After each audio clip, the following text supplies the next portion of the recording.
फैसला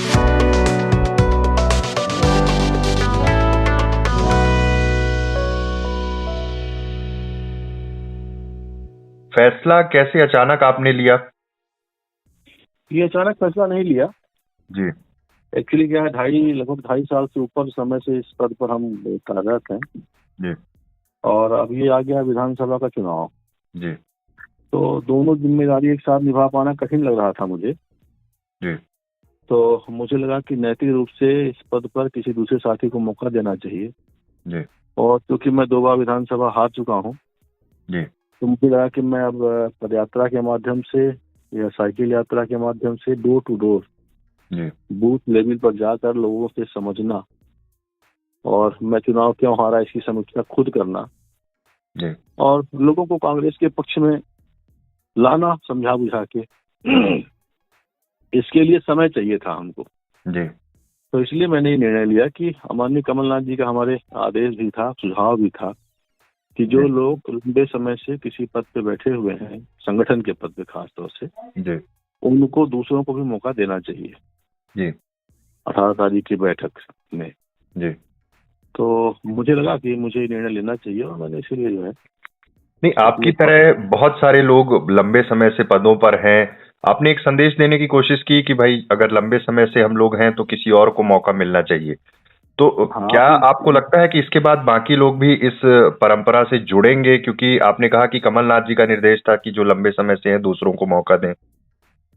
बेशक उन्होंने, अब असल में कमलनाथ जी ने खुद अपने को उदाहरण दिया छिंदवाड़ा का जी। कि जिला अध्यक्ष थे हमारे यहाँ छिंदवाड़ा में 21 साल से 20 साल से। जी। और हमारे प्रदेश अध्यक्ष जी ने उनको चेंज किया, है ना। जी। एक नया अध्यक्ष उन्होंने जिला अध्यक्ष संगठन में दिया वहाँ पर छिंदवाड़ा में। जी। ये नैतिक रूप से लगता है कि जब किसी के पद पे बैठ के कोई काम हम संगठन का ना कर पाए मन से, जी। तो हमको हट जाना चाहिए। और बाकी संगठन के लोग इस चीज को समझें जी। और प्रदेश में कुछ क्या निर्णय लेता है वो उनके ऊपर है। जी। पर मुझे लगा कि नैतिक रूप से मुझे इस पद से हट जाना चाहिए और दूसरे साथियों को मौका देना चाहिए। मतलब कि मुख्य रूप से आपके केंद्र में ये है कि 2 चुनाव पहले आप लड़ चुके हैं और अगले चुनाव की तैयारियों के लिए आपको ज्यादा से ज्यादा समय क्षेत्र में देना है, इसलिए आपने ये फैसला लिया? बेशक बेशक मेन इसके पीछे यही है।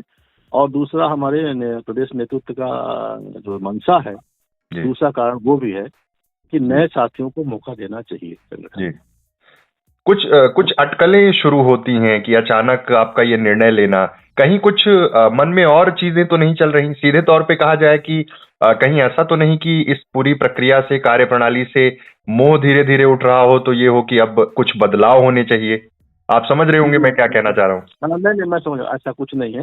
देखिए, जब क्योंकि देखिए हम लोग समाजवादी पृष्ठभूमि से हैं, आते हैं जी। और हमेशा कांग्रेस पार्टी एक ऐसी पार्टी देश के अंदर है जो सबको साथ लेके चलना चाहती है। तो कांग्रेस के साथ ही रहना है, कांग्रेस में ही जनसेवा का जो भी माध्यम बन पड़ेगा करने का प्रयास होगा। बाकी और सब चीजें गौर है, ऐसा कुछ नहीं है। जी। और हमारे पास तो मेन पूंजी क्या है, आप तो समझते हैं, हमारे पिताजी के पृष्ठभूमि में रही है। जी। हमने तो पिताजी के रिश्ते को सजो के और आगे बढ़ने का प्रयास किया है। जी। उन्होंने अपने राजनीतिक 40 साल के जीवन में, 45 साल के जीवन में जो कमाई है पूंजी, उस पूंजी को और हमको बढ़ाना है, घटाना नहीं है। जी। और हमारी कांग्रेस से अच्छा प्लेटफॉर्म कौन सा हो सकता है बताएं? जी। इसी भाजपा की सरकार ने जब मुझ पर फर्जी मुकदमे कायम कराए 4-4, मैं घटना में था नहीं, मैं रीवा में था। जी। और जिला कोऑपरेटिव का चुनाव होना था सहकारिता का। उस सहकारिता के चुनाव में रात को 1 बजे विवाद हुआ प्रशासन और ग्रामीण से। उसमें पुलिस ने 307 जैसे गंभीर आरोप हमारे पे लगाए और एक घटना के 4 FIR हुए। जी। तो उस समय कांग्रेस ने मुझे एक पहचान दी है। जी। तो कांग्रेस से जाने का, छोड़ने का कोई प्रश्न ही नहीं उठता। जी। मैं कांग्रेस में हूँ, कांग्रेस में रहूंगा और जो बन पड़ेगा समाज और क्षेत्र के लिए, देश के लिए अच्छा करने का प्रयास करूंगा। जी, बहुत बहुत धन्यवाद। धन्यवाद। Okay, thank you.